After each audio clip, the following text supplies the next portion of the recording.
दोस्तों, एक लड़के को फांसी की सज़ा होने वाली थी। फांसी की सज़ा होने से पहले जिस जेल में वह मुजरिम बंद था, उस जेल का जेलर उससे बोलता है कि तुम्हारी अंतिम इच्छा क्या है, बताओ। तुम्हारी अंतिम इच्छा जरूर पूरा किया जाएगा। यह शब्द सुन करके दोस्तों वह मुजरिम कहता है, जेलर साहब, आप मेरी अंतिम इच्छा नहीं पूरा कर पाएंगे। जेलर साहब कहते हैं, क्यों नहीं, जो तुम कहोगे वह तुम्हारी इच्छा जरूर पूरा हम करेंगे। इसके बाद दोस्तों वह मुजरिम कहता है कि जेलर साहब, मैं अपनी पत्नी के साथ एक रात इस जेल में सोना चाहता हूँ, क्या आप मेरी अंतिम इच्छा पूरा करेंगे। यह शब्द सुन करके दोस्तों जेलर साहब के रोंगटे खड़े हो जाते हैं। वो सोचने लगते हैं कि आज तक हमारे जीवन काल में कोई भी ऐसा मुजरिम नहीं मिला जो ये कहा हो कि मेरी अंतिम इच्छा यही है कि इस जेल में मैं अपनी पत्नी के साथ एक रात बिताना चाहता हूँ। दोस्तों सोचने लगते हैं और सोचने के कुछ देर के बाद वह कहते हैं उस मुजरिम से, ठीक है, अगर तुम्हारी अंतिम इच्छा यही है तो मैं तुम्हारी अंतिम इच्छा को जरूर पूरा करूँगा। इसके बाद दोस्तों इस कहानी में जो घटना घटित होती है उसको सुनकर आपके रोंगटे खड़े हो जाएंगे। बहुत ही इमोशनल कहानी है दोस्तों। समय है तो 10 मिनट निकाल कर इस सच्ची घटना को जरूर सुने, आपको बहुत बड़ी सीख मिलेगा। दोस्तों कहानी को सुनने से पहले अगर पहली बार मेरे चैनल पर आए हैं तो इस चैनल को सब्सक्राइब और वीडियो को लाइक कर लें, ताकि मेरा हौसला बढ़ता रहे और मैं आपको इसी तरह से कहानियाँ सुनाकर आपको मोटिवेशनल देता रहूँ। तो चलिए कहानी की शुरुआत करते हैं। नमस्कार दोस्तों, मैं हूं संतोष, आप सभी का स्वागत करता हूं अपने इस यूट्यूब चैनल में। मेरे दोस्तों आज की सच्ची घटना उत्तर प्रदेश के अलीगढ़ जिला का है। वहां के रहने वाले 2 लड़के होते हैं जो बहुत ही क्लोजली फ्रेंड होते हैं। उनकी दोस्ती बहुत गहरी होती है। बचपन से वो एक दूसरे के दोस्त बन जाते हैं। दोनों एक ही गाँव के रहने वाले होते हैं।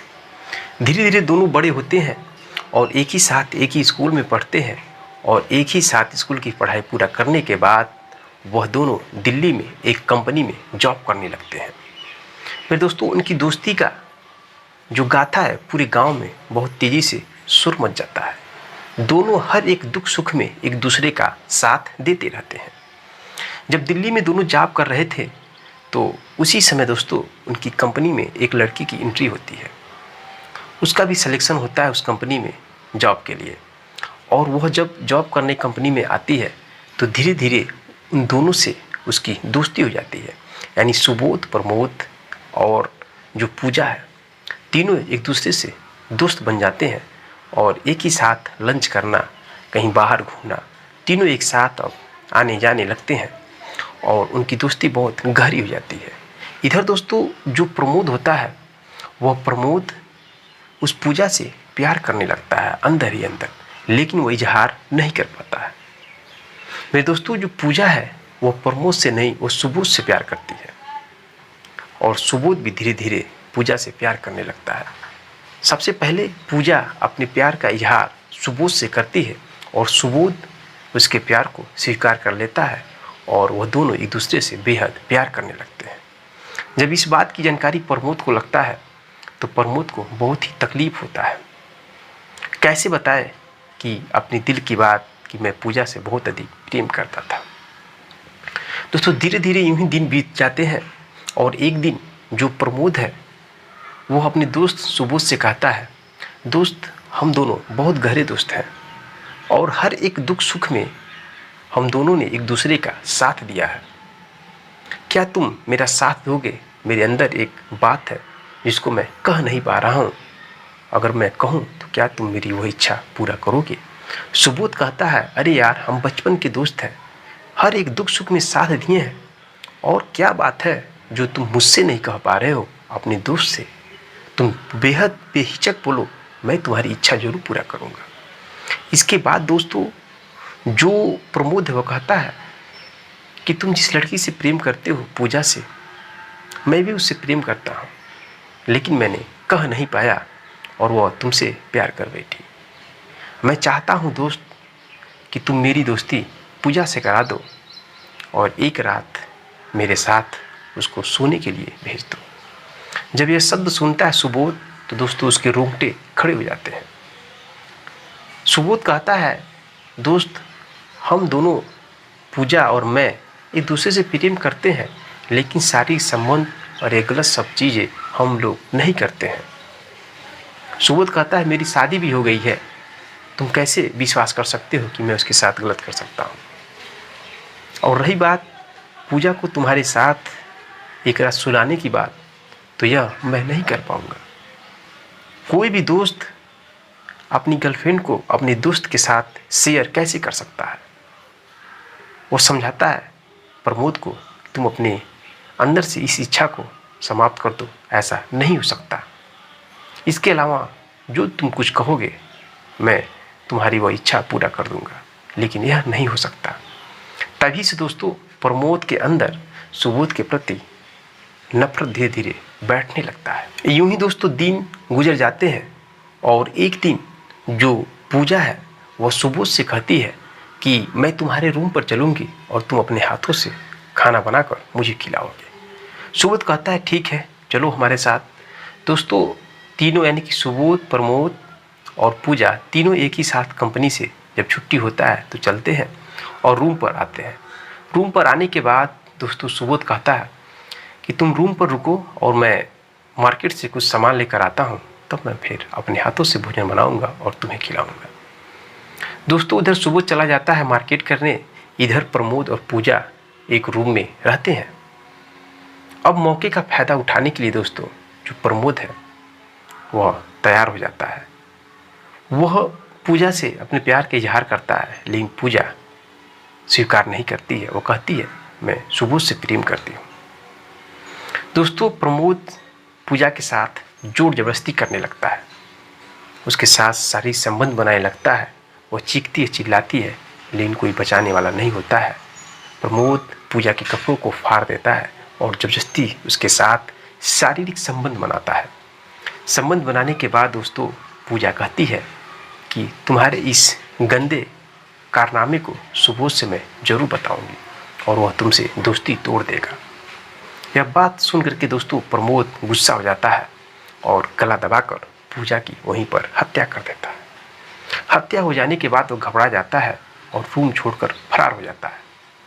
इधर जब उसका दोस्त सुबोध आता है रूम पर तो देखता है कि पूजा बेड पर लेटी हुई है और उसके शरीर पे एक भी कपड़ा नहीं है। जैसे वो नज़दीक पहुंचता है तो देखता है कि उसकी सांसें रुक चुकी है। वह रोने लगता है, चीखने चिल्लाने लगता है और उसी वक्त दोस्तों पुलिस आ जाती है। पुलिस पूजा के बॉडी को पोस्टमार्टम के लिए भेज देती है और सुबोध को गिरफ्तार कर लेती है। गिरफ्तार करने के बाद उसे जेल में बंद कर दिया जाता है। जेल में बंद करने के बाद दोस्तों कई महीने के बाद उसको फांसी की सज़ा हो जाती है। फांसी की सज़ा हो जाती है तो सज़ा होने से पहले ही जिस जेल में वो बंद था उस जेल का जेलर सुबोध से कहता है कि तुम्हारी अंतिम इच्छा क्या है बताओ, तुम्हें 2 दिन के बाद फांसी होने वाला है, जो तुम चाहते हो तुम्हारी अंतिम इच्छा को मैं जरूर पूरा करूँगा। दोस्तों किसी भी मुजरिम को जब फांसी की सज़ा हो जाती है तो फांसी होने से पहले उसकी अंतिम इच्छा पूछी जाती है। इस वजह से वो जेलर साहब उस सुबोध से यानी मुजरिम से पूछते हैं। यह शब्द सुन करके दोस्तों सुबोध कहता है कि जेलर साहब आप मेरी अंतिम इच्छा पूरा नहीं कर पाएंगे। जेलर कहते हैं क्यों नहीं पूरा कर पाऊंगा। उसके बाद सुबोध कहता है जेलर साहब मेरी अंतिम इच्छा यही है कि मैं अपनी पत्नी के साथ एक रात इसी जेल में बिताना चाहता हूँ। जब यह शब्द सुनते हैं जेलर साहब तो उनके रोंगटे खड़े हो जाते हैं। वो सोचने लगते हैं कि हमारे जीवन काल में आज तक कोई भी मुजरिम ऐसी अपनी अंतिम इच्छा जाहिर नहीं किया था। वह कुछ देर तक सोचते हैं, फिर बोलते हैं ठीक है, अगर तुम्हारी अंतिम इच्छा यही है तो मैं तुम्हारी अंतिम इच्छा को जरूर पूरा करूँगा। फिर दोस्तों वह जेलर अपने 3 पुलिस वालों को बुलाता है और कहता है कि आप लोग जाइए सुबोध के घर पर और उसकी पत्नी से कहिए कि तुम्हारे पति को 2 दिन के बाद फांसी की सज़ा होने वाली है और तुम्हारे पति की अंतिम इच्छा यही है कि वह अपनी पत्नी के साथ एक रात जेल में बिताना चाहता है। जब दोस्तों वो तीनों पुलिस जाते हैं सुबोध के घर पर और उसकी पत्नी से कहते हैं तो पत्नी रोने लगती है और रोते हुए उन तीनों पुलिस के साथ जेल में आ जाती है। इधर जेलर साहब एक रूम को तैयार करते हैं जिस रूम में उन दोनों को एक रात बिताना होता है। उस रूम में सीसीटीवी कैमरे और ऑडियो रिकॉर्डर लगा देते हैं। इस बात की जानकारी सुबोध और सुबोध की पत्नी को नहीं था। दोनों को जब उस रूम में भेजा जाता है तो दोनों एक दूसरे को देखकर दोस्तों गले लिपट कर रोने लगते हैं।